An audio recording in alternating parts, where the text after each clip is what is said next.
r/ask Reddit. What are some red flags we should recognize within ourselves? Hi, we want to make sure that if anyone in this post needs help, there are resources available. There's r/suiciduach where well-meaning and sympathetic people will try and help, but be aware they aren't trained. The Befrienders.org website is a global list of local suicide help charities. Use it to find an organization in your country. You should be able to call or email them for free and they'll speak to you and try and help you without being judgmental. Always watch for when you stop giving a duck about things that matter to you. Biggest sign of depression. I used to care about a lot of stuff and then one day I realized all my hobbies didn't appeal to me anymore. Damn. That's happening to me now. Edit. Thank you all for your brilliant suggestions and welcome advice. I read through every reply I get, but I'm sorry if I don't get back to you as I get a bit overwhelmed. I am really prone to depression sadly, and this time of year really doesn't help. Christmas does nothing for me and the lack of sunlight doesn't help. But anyway, I'll heed the general consensus of all your advice and try to get back into my old hobbies or find new ones. And I'll definitely seek professional help if it gets to that stage. I ask for reassurance when I should just be making a decision and doing it without having someone tell me things will be okay. I was talking to a professor once about some personal problems. He nodded his head every way I told the story. Open bracket. I told it probably 6 different ways. He looked at me and said, "I'm not going to give you the validation you're looking for. You know how you want the outcome to be, and now you need to act on it." My mind was blown. And I've always thought about reassurance validation way differently. Edit. Proud to say my top comment now is about great life advice.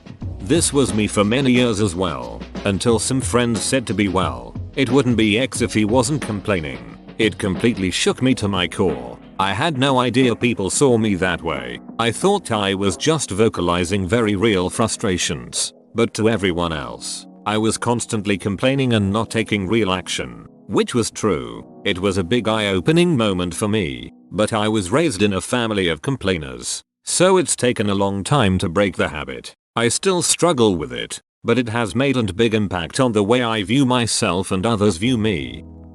If you notice your mood is greatly dependent on the attitude of someone else, especially in relationships, it can be very toxic in the long term.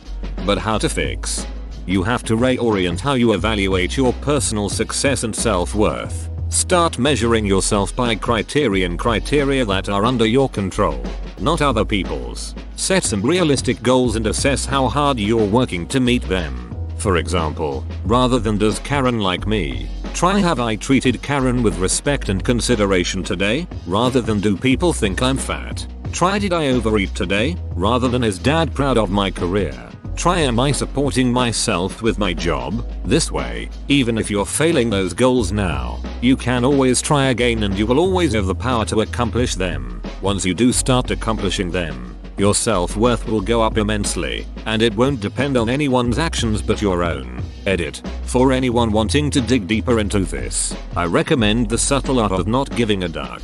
It's a whole book based on this exact concept. Learn your biases and be most suspicious of yourself when you want to disbelieve something instantly, without really thinking about it. Yep, I had to do this with relationships. I had a habit of getting attracted to, well, women with issues. Taught myself to not chase people I felt that initial attraction to. Has worked out quite well for me. When you stop engaging in your activities of daily living, you stop showering regularly. Don't engage in hygiene. Don't brush your teeth. Don't eat anything nutritious. Edit. The important thing here is to notice that there was a change. If this is how you've always been, then maybe that's an aspect of you. But if there was a change when you stop engaging in these activities, then you might want to get help.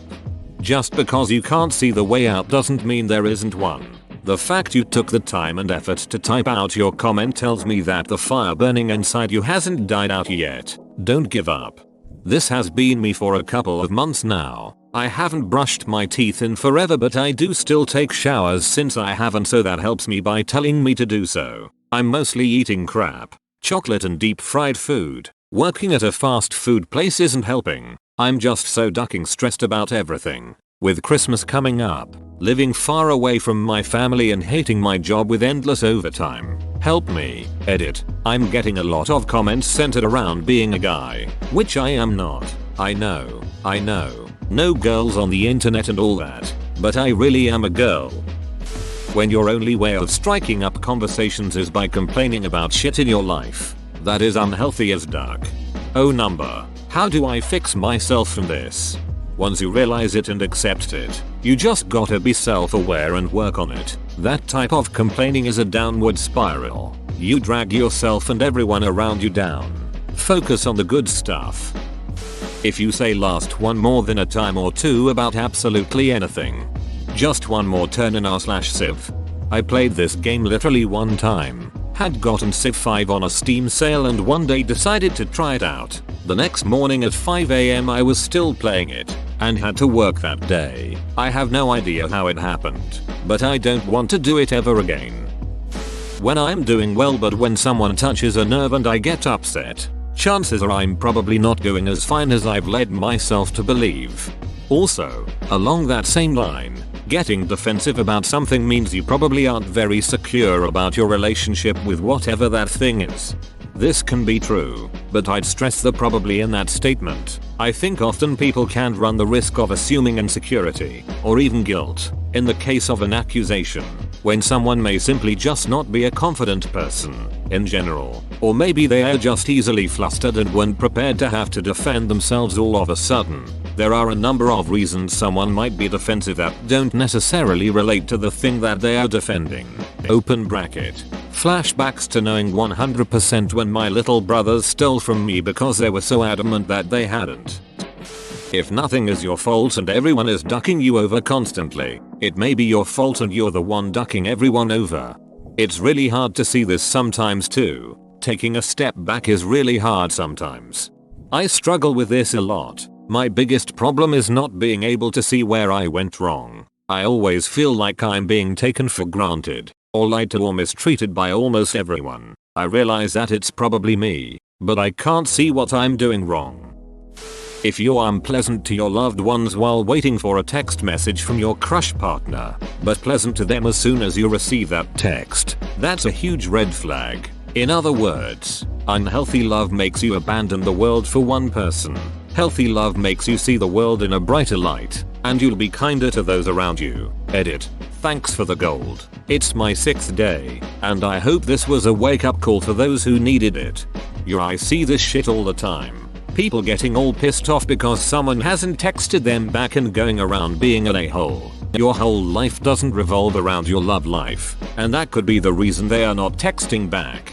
The modern day obsession with texting and constant communication can be really draining. I hate it and don't want to be in constant communication, but most people around the age of 20 need to be constantly texting. Nobody was texting each other 24/7 20-30 years ago and they were fine. Open bracket. Edit. This statement was a little hyperbolic. What I meant was that relationships still happened and went on without phones. Makes for unhealthy relationships, emo.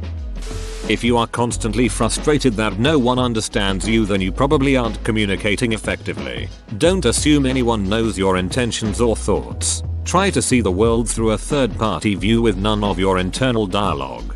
Yay. Especially in text, it's so critical that you read what you're typing out, and seeing the different ways what you're saying can mean given different tones. Shying away from common phrases and trying to come up with different ways to say something goes a long way. An example would be, I really wish I had X in my life. It would fix a lot of problems. Why don't you just make it? Then, you could have intended that in a legit curious way, as in what's stopping you. Do you need help?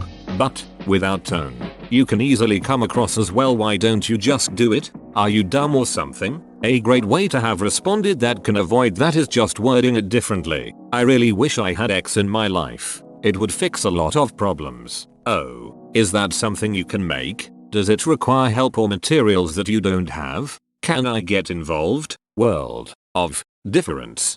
I am struggling with this with my husband. It gets very complicated when you know that the other person struggles with effective communication. We've discussed multiple times how it's difficult for me to feel heard because he grew up in a household where active listening doesn't exist. They interrupt constantly and lovingly. He's so much better now, but I still struggle. So to add to your point, don't let the other person's deficiency take all the blame. If you know the person you're talking to isn't a great listener, that doesn't mean your communication is perfect and it's their fault. Maybe your communication is also lacking. We all have flaws. If everyone but you is at fault, take a second and think about how your actions may have contributed to the problem. Not to say you are 100% only a fault, but the saying applies. If it smells like crap everywhere you go, check your shoes. This could apply to relationships. All my exes are crazy. Work. Every job I've had. I hate my boss. Or friendships. My friends always disappear after a while. It's unlikely that the problem is always someone else's fault. Edit. THX for the gold, mate. You could also say the opposite of this. Feeling at fault for everything is a red flag. It can be such a subtle feeling. For example, thinking a conversation between you and an acquaintance was awkward or didn't end well because you said something wrong or you are awkward. It seems small, but when you apply that filter to everything in life it becomes toxic. I only recently realized I do this and that the feeling I've done something wrong had turned into there is something wrong with me. That kind of pervasive negativity kills your spirit. Very well said. Negative anticipation can easily turn every negative experience into a self-fulfilling prophecy. When you start needing excessive pleasure and happiness, it's because you are depressed. Perhaps you aren't able to cope with the daily stress of life, or maybe something traumatic happened. For example, my dad died and I just started buying cars. I bought 3 cars in 1 year in cash to fight the grief, pain and sadness of losing my pops. Edit. Thanks for the gold and all the beautiful comments. I appreciate it. Mom's been gone for barely a year now. We've spent $5,000 on clothes and $2,000 on makeup since. I feel you. Whoa. I never connected my depression and my excessive fun and pleasure seeking. That actually makes a lot of sense. Thank you. Sometimes the traits in others that annoy us the most are attributes we have within ourselves that we, at least subconsciously, wish to change. But we are also good at ignoring these issues within ourselves. I don't ignore it. I'll change it tomorrow though. Today I'm kind of too busy tired. When all your relationships don't go anywhere, if you see red flags in your SOS here and there, that's natural. If everyone repeatedly has red flags, you should look at your glasses. See, this frightens the hell out of me. All of my relationships have been very unsuccessful, but everyone I know suggests that I'm just unlucky. I'm concerned that I've got some bad personality trait that's screwing everything up. Edit. Holy shit, this is by and large my most upvoted comment. You may have accidentally set up an a-hole filter for yourself. To summarize briefly, an a-hole filter happens when you publicly promulgate a straight and contact boundary and then don't enforce it. Or worse, reward the people who transgress it. For instance, if you respond to flirting by playing hard to get or flirting with other people to arouse jealousy, you're inadvertently turning away healthy partners who respect your signaled lack of interest by leaving you alone, resulting in your dating pool being composed solely of aggressive people who may disrespect your boundaries or are overly jealous. Take time to self-reflect and consider going to therapy if this dating problem is as serious as you make it sound. Best of luck. I try to stop pretending I live in a movie, e.g., getting the girl in the perfect way, getting the perfect job, scoring the game-winning touchdown. Holding yourself up to standards found in Hollywood will likely cause upset. I remember finishing school and knowing that I was going to graduate with a good degree, get a great job and have a husband and 3 kids by 25. Because that's the dream, etc. I'm 31. I am back at uni. Did get a degree but not a career. I am engaged but no kids. Life is not as easy as the movies makes it out, but it can still be good. Thanks for sharing. I don't mean I find pleasure in your situation, although it's reassuring that my life doesn't need to turn out as perfectly as I want or as others want. Being afraid to ask for help. I usually just end up avoiding the task then.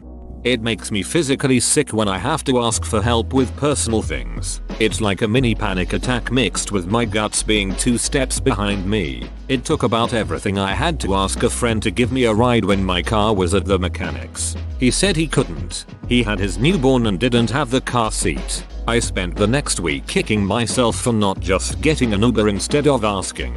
I'm the same way. Thanks to my mom. Growing up, she drilled it into my head to never ask for help, because then you will owe them something, and that's apparently a fate worse than death.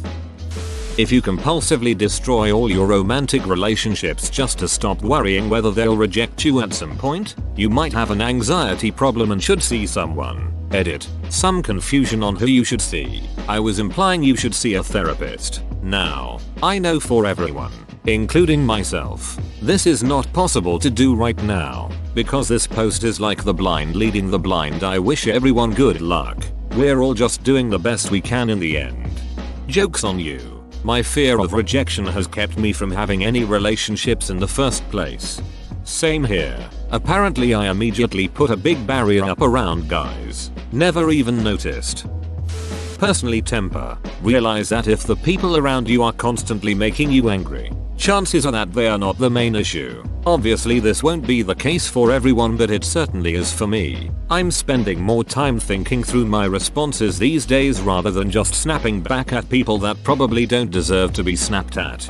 Good for you. That's a hard habit to get out of. My best friend has had failed relationship after failed relationship. I love her deeply, but she brings most of her grief on herself. Her quick temper and lack of a verbal filter has always gotten her into hot water. She finally asked, what if it's me and not them? That's a huge step. Hopefully she keeps working in the right direction. I hope you do too.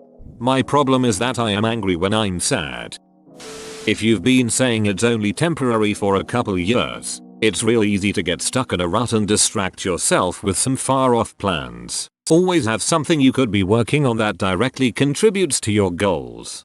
I think I needed to hear this right now. Thanks. If you are ready and willing to sacrifice your happiness, your health, your whole life for the people you love, maybe it's not because you're such a selfless and righteous guy. Maybe it's because you have some issues about your self-worth you should work through. But what if we derive our self-worth from being good to other people, Your worth is inherent. I have anxiety and very often I would do little things to make life easier for others, to try and justify my presence. It's actually awful. Learn to love yourself. Keeping a tally of how your loved ones have wronged you and using it in arguments later. You don't need a piece of paper if you have a good memory. Taps head. This guy grudges.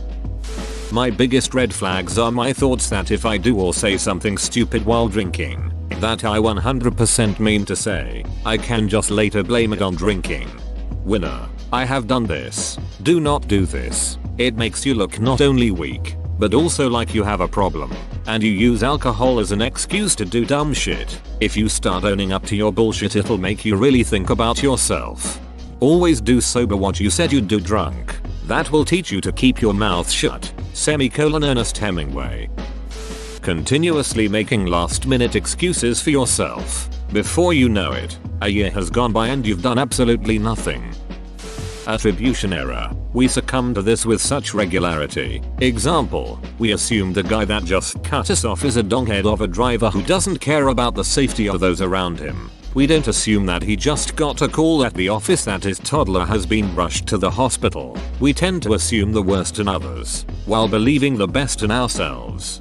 On the reverse side of irritating driving, we assume that the slow driver ahead of us is elderly, overly cautious to the point of being dangerous, or simply retarded, oblivious to traffic patterns. We never assume they are transporting a vehicle full of rare antiques or a full fish tank.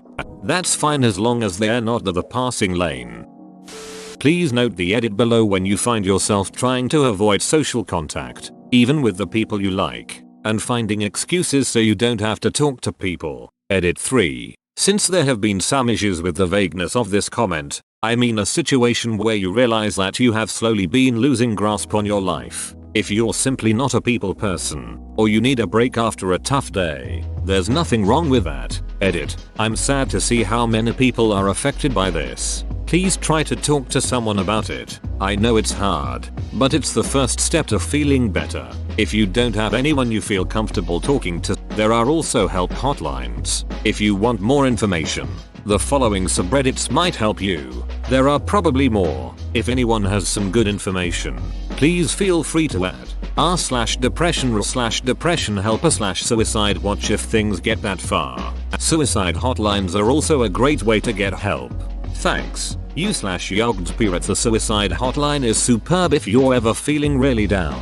I've called a handful of times, and each time they've been unfailingly supportive and helpful. I wish all of you the best. Hopefully, you will find the strength to talk to someone about this and feel better soon.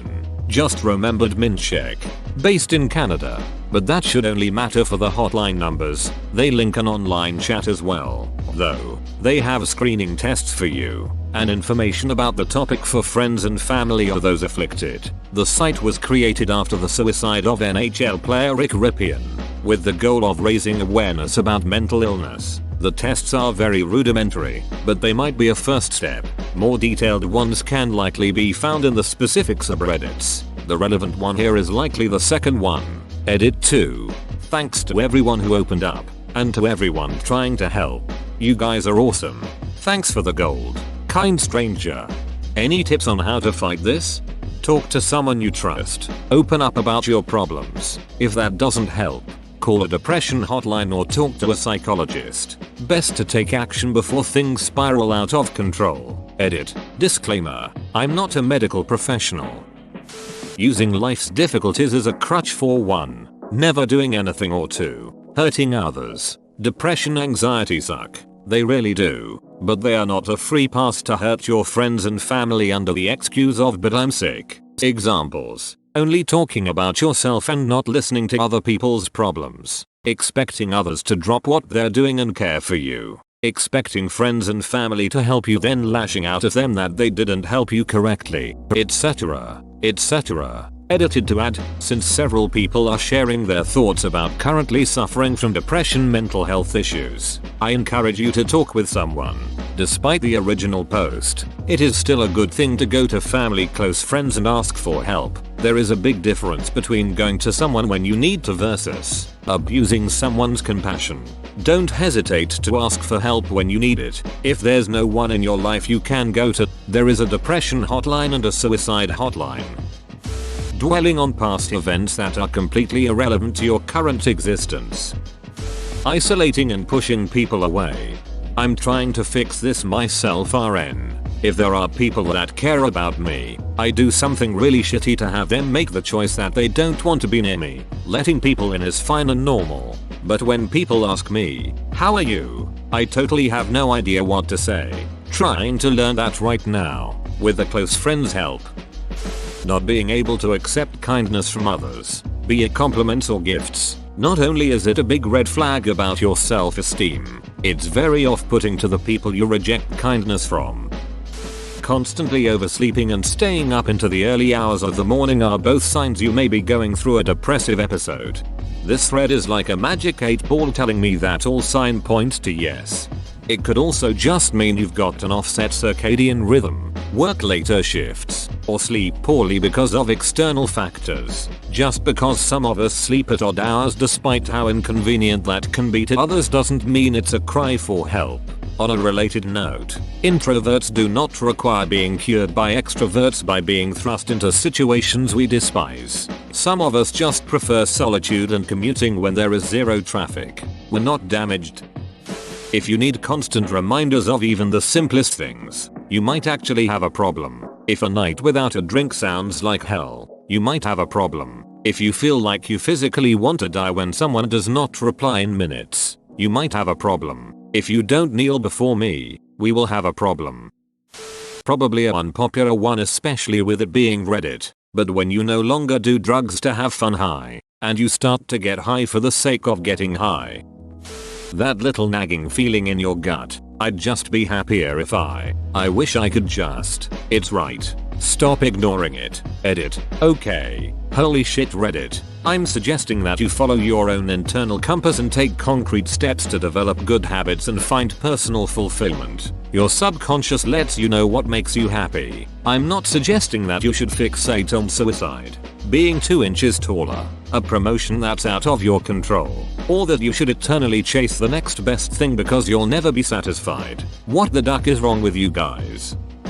Whoa, you made it to the end? You're a ducking beast. I'll cut you a deal. Smash like and subscribe for more curated content, bruh. It's free and that's a great price.